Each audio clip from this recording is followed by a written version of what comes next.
tous. J'espère que vous allez bien. Alors j'ai à cœur d'essayer de partager un enseignement que j'ai pu donner en Haute-Savoie il y a quelque temps déjà, qui concerne la révélation progressive. Donc ça c'est le titre.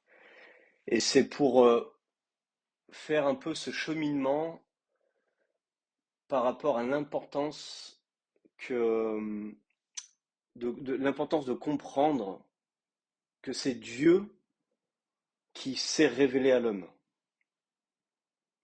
Et cela n'a pas pu être fait, la révélation totale, complète de Dieu n'a pas été fait depuis la création. En tout cas, jusqu'à quand que le péché est venu dans l'homme. Donc, on va faire un petit cheminement pour vraiment comprendre et j'espère recevoir encore des révélations sur l'importance, encore une fois, d'avoir la bonne image de Dieu. Pas une bonne, mais la bonne, parce qu'il n'y a qu'une seule bonne image de Dieu, et c'est Jésus-Christ qui est venu nous l'apporter. Donc, on est d'accord qu'on pourrait dire qu'en tant qu'enfant de Dieu, nous voulons être de plus en plus proches du Père, de notre Père, et avoir la connaissance de la vérité, c'est-à-dire Christ en nous, de connaître Christ en profondeur, et bien sûr d'être en communion de plus en plus régulièrement, naturellement, j'ai envie de dire, avec le Saint-Esprit. Et tout ce que je viens de vous dire, ce n'est pas notre volonté à la base, c'est celle, en premier lieu, c'est celle de Dieu, c'est la volonté de Dieu. Jésus va nous dire dans Jean 17,3, la vie éternelle, c'est qu'ils te connaissent, toi, le seul vrai Dieu, et celui que tu as envoyé, Jésus-Christ. Et nous savons que la connaissance de Dieu et la relation avec Dieu, le Père et le Fils, ne se fait qu'au travers du Saint-Esprit. Donc, nous avons besoin que Dieu se révèle à nos cœurs. Nous avons besoin que Jésus-Christ soit de plus en plus formé en nous, dans son Église. Et c'est pour cela que on va prendre un temps pour étudier comment Dieu s'est révélé à l'homme et de comprendre que cela a été une révélation progressive depuis Adam jusqu'à Jésus-Christ. Voilà, donc la première question qu'on peut se poser, c'est pourquoi est-il nécessaire que Dieu se révèle aux humains? Et pour cela, on est obligé d'aller au commencement, à la Genèse. Donc Genèse 1, 26 à 28.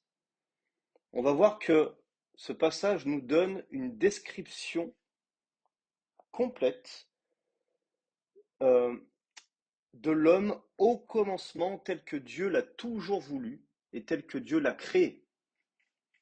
D'accord? Donc on sait que quand Dieu a créé quelque chose, il le crée parfaitement selon sa volonté, selon son désir, selon son plan. Et on va voir que l'homme que Dieu a créé a été euh, créé parfaitement. Il ne manquait rien. Donc Genèse 1, 26, 28. Puis Dieu dit, faisons l'homme à notre image, selon notre ressemblance, et qu'il domine sur les poissons de la mer, sur les oiseaux du ciel, sur le bétail, sur toute la terre, et sur tous les reptiles qui rampent sur la terre. Dieu créa l'homme à son image. Il le créa à l'image de Dieu. Il créa l'homme et la femme. Dieu les bénit. Et Dieu leur dit, soyez féconds, multipliez, remplissez la terre et assujettissez-la, et dominez sur les poissons de la mer, sur les oiseaux du ciel, et sur tout animal qui se meut sur la terre.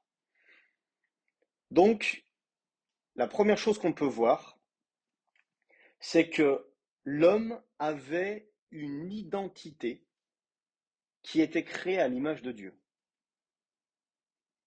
Faisons l'homme à notre image. Image, en hébreu, ça veut Il n'y a pas un autre, il y a pas une autre signification. Ça veut vraiment dire une image. Une image, comment on va dire, une, comme si on faisait un dessin. Ressemblance, un autre mot qui voudrait dire un aspect, une forme, un modèle, selon notre modèle, selon notre forme, selon notre aspect. Et là, je crois que vraiment, la parole veut nous dire que l'homme a été créé à l'image de Dieu, mais aussi à la ressemblance, c'est-à-dire en tripartie, je ne sais pas si on peut dire ça comme ça, en trois parties. L'esprit, l'âme et le corps, qui représentent l'être humain, mais l'être humain est, on va dire, décomposé, si on préfère, en trois parties, l'esprit, l'âme et le corps.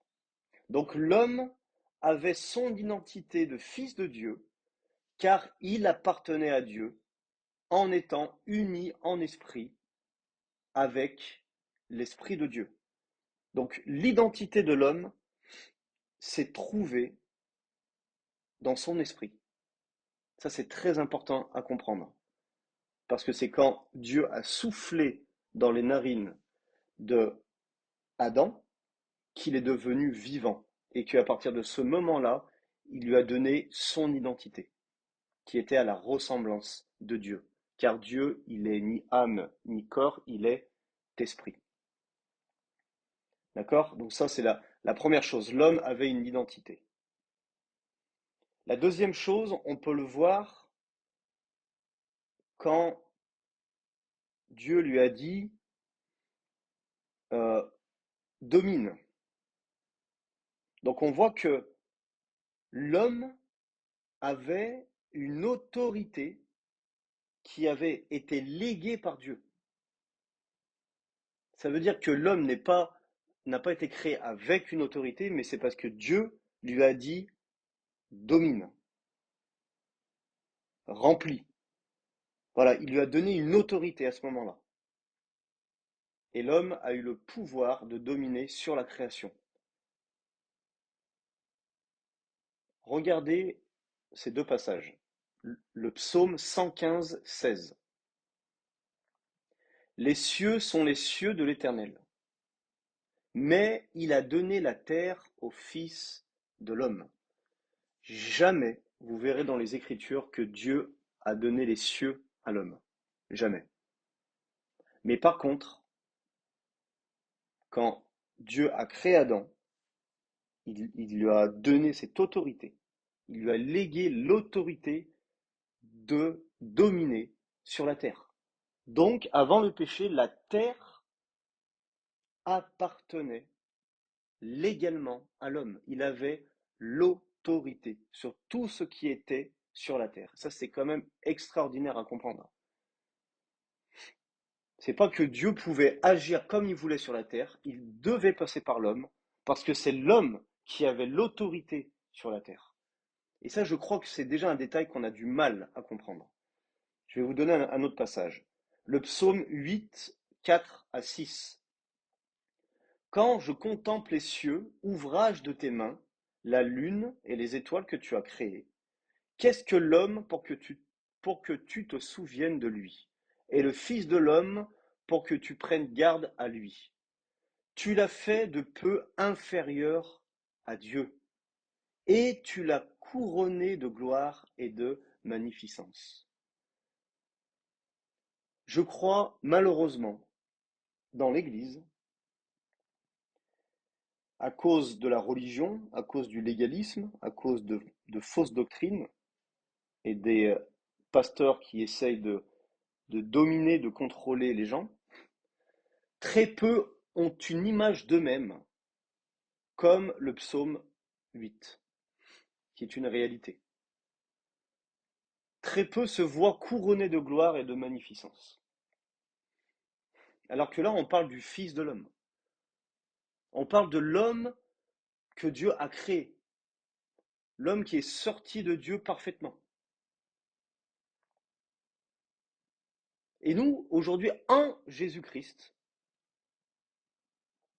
nous avons été renouvelé dans cette même perfection et dans la même volonté de Dieu de nous retrouver tel qu'il nous a voulu.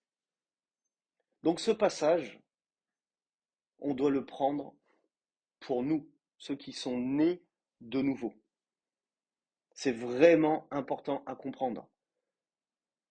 De se voir tel que Dieu nous voit et de comprendre aussi l'autorité que Dieu a donnée à l'homme. Et la plupart des chrétiens ne comprennent pas cela. Et dans l'église de l'homme, on prêche que le contraire. Et je vais peut-être dire quelque chose qui peut choquer, mais la plupart des gens confondent la souveraineté de Dieu et que Dieu contrôle toute chose. Donc la pensée générale dans l'Église, c'est que n'importe quoi qui peut se passer sur la terre, de, de, de grave comme de bon, que tout cela, on le rassemble dans la volonté de Dieu.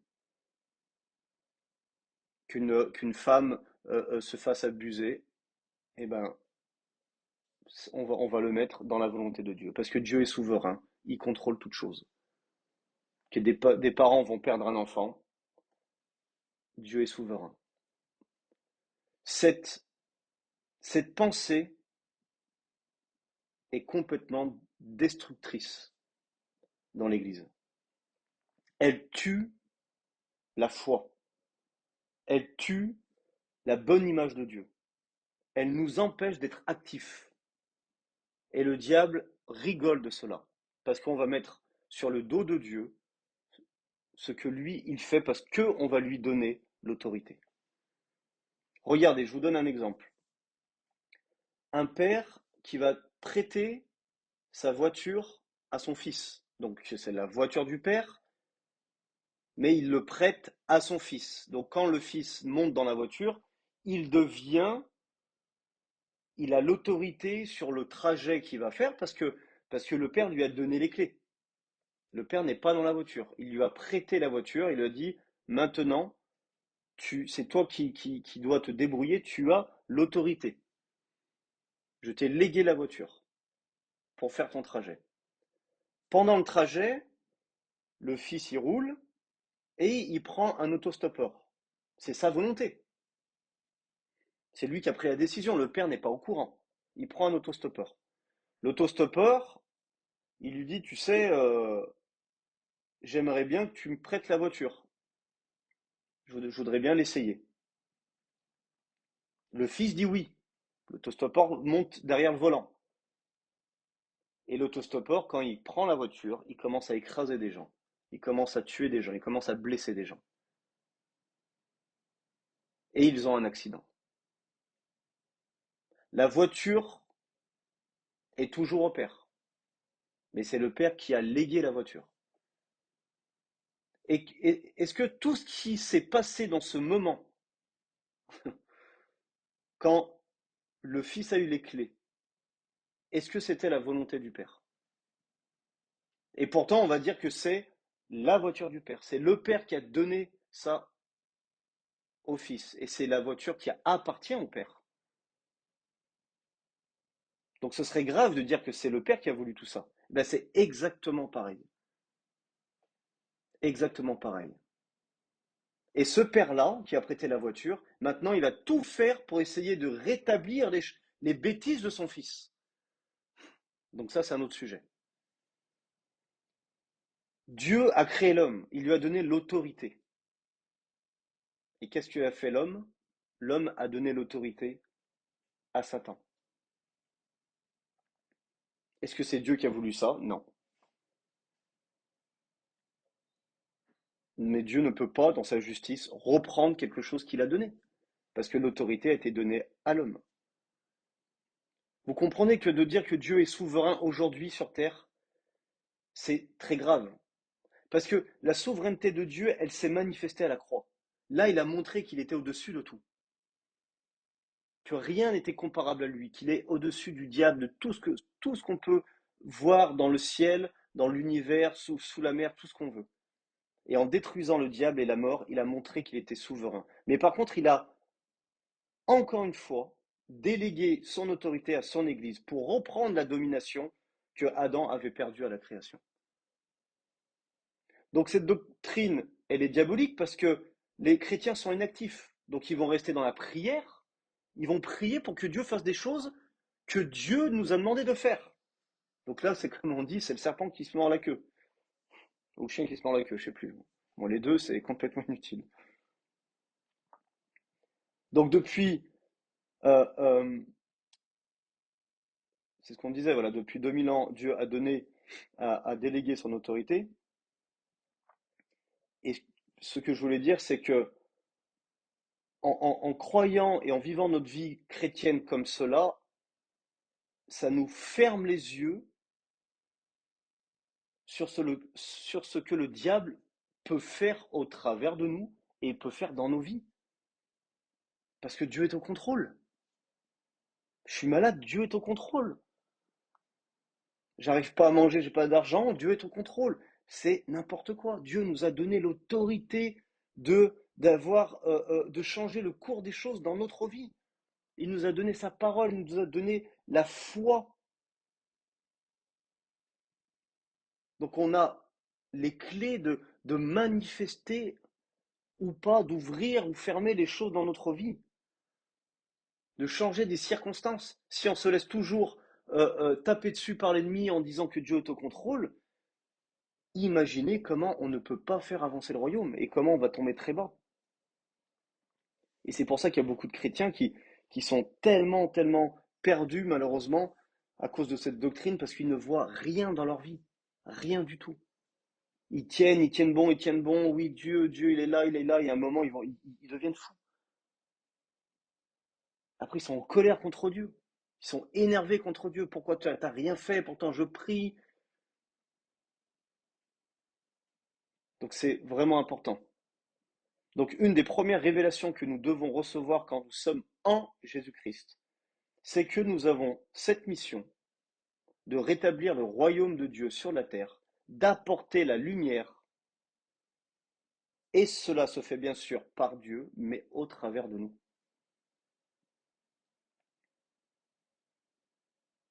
Dieu a besoin de nous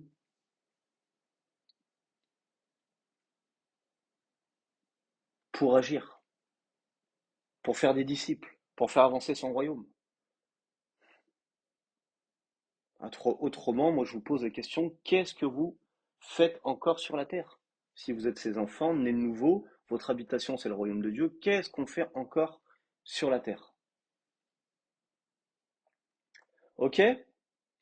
Donc la troisième chose qu'on peut voir dans la, la, la description de l'homme au commencement, qui vous avez bien compris, qui c'est la même description que l'homme nouveau en Jésus-Christ, l'homme au commencement, il avait la bénédiction de Dieu. L'homme était béni et équipé pour le succès. C'était la provision de Dieu pour sa vie. Il ne manquait de rien.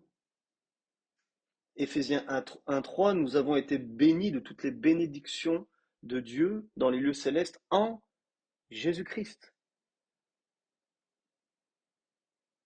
Dieu a rétabli cette bénédiction qui nous avait été, j'ai pas envie de dire volée parce que c'est l'homme qui l'a donnée, mais on l'avait perdue. Aujourd'hui, nous sommes bénis de Dieu. Pas parce que nous faisons des bonnes choses ou même de mauvaises, nous sommes bénis parce que nous sommes ses enfants. Nous appartenons à sa famille. Nous sommes apparentés.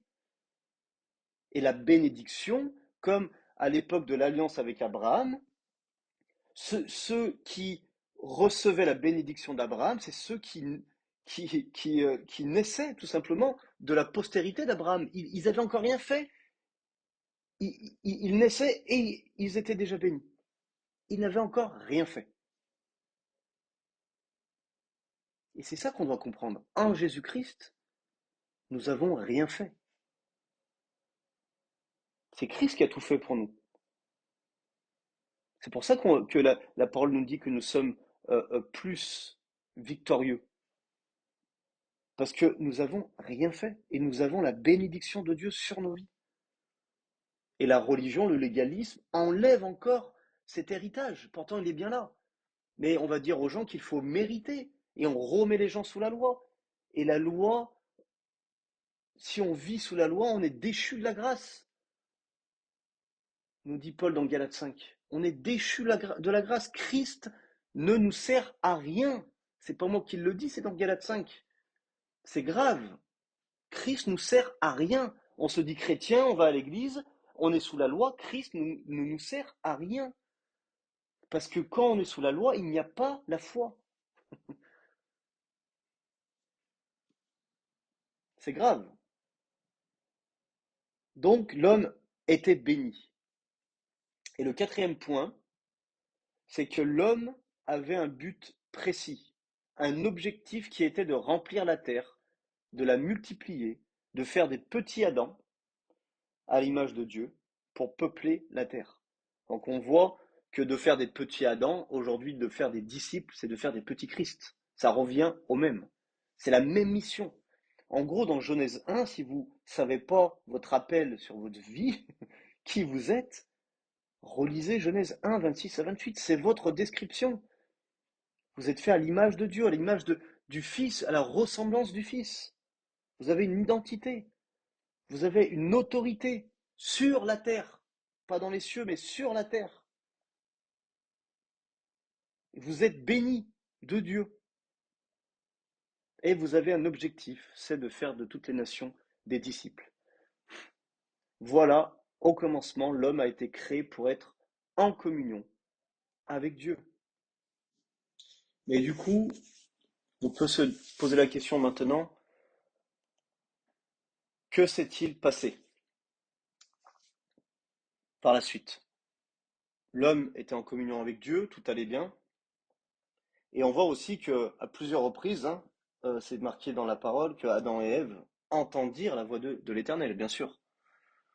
Donc, pour entendre la voix de Dieu, on peut aussi comprendre que Adam et Ève avaient la foi, tout simplement, parce que de toute façon, Adam et Ève n'étaient conscients que de Dieu, mais on sait très bien, en tant qu'être humain, comme Dieu est esprit, pour parler à Dieu, cela implique la foi, c'est cette foi que Dieu a mis dans l'homme pour croire en lui, pour lui parler, pour recevoir tout ce qui vient du surnaturel, tout ce qui vient du royaume des cieux sur la terre. Donc la foi était aussi un fruit qui était dans la nature de l'homme, de parler à Dieu, de voir Dieu, d'être dans la présence de Dieu, d'être conscient de Dieu. L'homme était le bras droit de Dieu. Et mes amis, en Jésus-Christ, nous sommes appelés à vivre la même chose, à entendre Dieu, lui parler, d'être conscient de plus en plus qu'il est là, qu'il est avec nous. Ensuite, le péché est entré dans l'homme. Et on sait tous que l'homme et la femme ont ouvert les yeux et ils sont vus tout nus. Regardez ce passage dans Genèse 3:8. Alors ils entendirent la voix de l'Éternel Dieu, qui parcourait le jardin vers le soir, et l'homme et sa femme se cachèrent loin de la face de l'Éternel Dieu, au milieu du jardin. Ils se cachèrent loin de la face de l'Éternel. Pourquoi se sont-ils cachés? Comment le péché a-t-il changé les êtres humains? Ce qui est grave, c'est que l'homme est passé d'une relation intime et personnelle avec Dieu à une relation dominée par la peur. Et on va voir qu'il va être rempli de plus en plus d'ignorance de la présence de Dieu, de la volonté de Dieu, des desseins de Dieu. Genèse 3:1, un passage que vous connaissez, le serpent était le plus rusé de tous les animaux des champs que l'Éternel Dieu avait fait. Il dit à la femme, Dieu a-t-il réellement dit, vous ne mangerez pas de tous les arbres du jardin? Vous savez que tous les jours, il y a des milliers de personnes qui disent la même chose. Dieu a-t-il vraiment dit? C'est le même esprit qui pousse le monde à douter de Dieu, à être incrédule, à être éloigné de Dieu. Et malheureusement, même dans l'Église, le doute règne toujours, car il y a un manque de connaissance de Dieu, il y a une mauvaise image de Dieu. On va douter de ce que dit la parole parce que le monde va dire le contraire. Et on va être beaucoup plus sensible au monde qu'aux choses de Dieu. On va avoir le cœur endurci de plus en plus. Et ça, c'est très dommage. Car plus on va connaître Dieu, moins on aura de doutes. Donc lorsque le péché est arrivé, tout ce que Dieu avait bâti dans l'homme a été défait. L'homme a perdu son identité, son autorité, ses bénédictions, et son but a été complètement perverti. Pourquoi? Car à ce moment-là, quand il a péché, l'homme ne portait plus la nature de Dieu en lui. Il a été coupé de la source. Et c'est l'état de l'homme actuel, encore aujourd'hui, sans Jésus-Christ.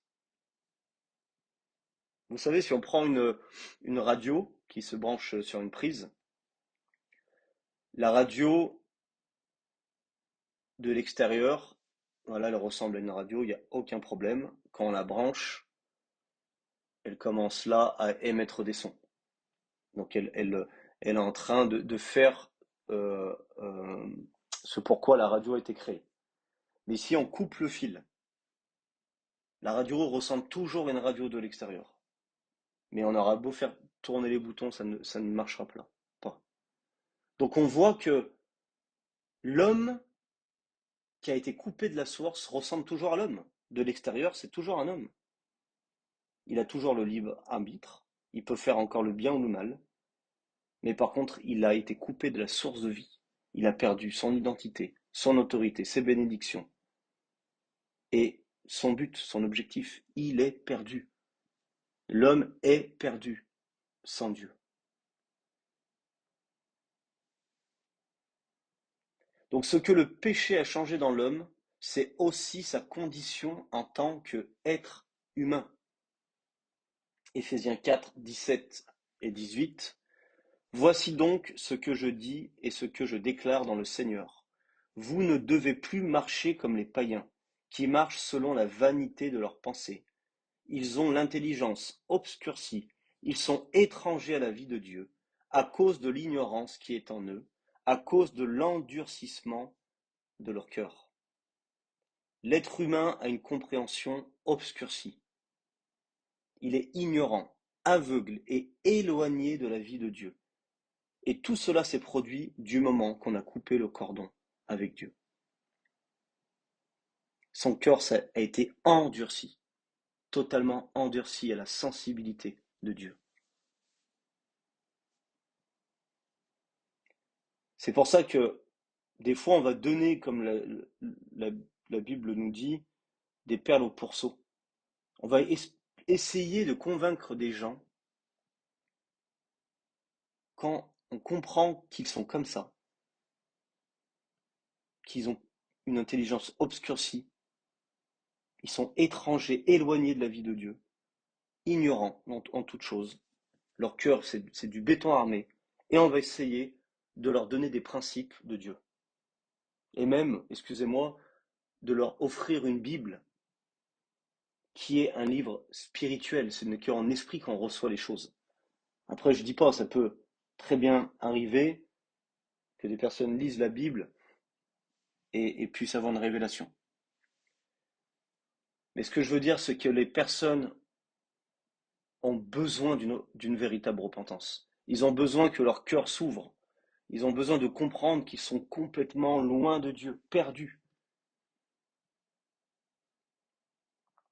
Et à partir de ce moment-là, quand le cœur est ouvert, là, il y a toute la puissance de l'évangile qui peut intervenir. À cause du péché, l'être humain est devenu contre Dieu et non plus comme Dieu. Romains 8, 7. Car l'affection de la chair est inimitié contre Dieu, parce qu'elle ne se soumet pas à la loi de Dieu, et qu'elle ne le peut même pas. Même si elle veut, elle ne peut pas. La chair ne peut pas se soumettre à la loi de Dieu, la loi spirituelle. La loi, elle est sainte, pas la loi des hommes. L'être humain est charnel et non spirituel. Toutes les actions, toute la volonté montrent leur rébellion envers Dieu. Et on le voit dès le plus jeune âge, car un enfant n'a pas besoin qu'on lui enseigne la désobéissance et le mensonge. Il le fait naturellement. Et ensuite, à cause du péché, l'être humain est devenu idolâtre. Galates 4, 8. Autrefois, ne connaissant pas Dieu, vous serviez des dieux qui ne le sont pas de leur nature. Il faut savoir que la religion, c'est une expression normale de l'homme perdu, car il va essayer de combler ce manque de connexion avec Dieu, mais il va le faire dans la chair. Et ça, c'est la religion.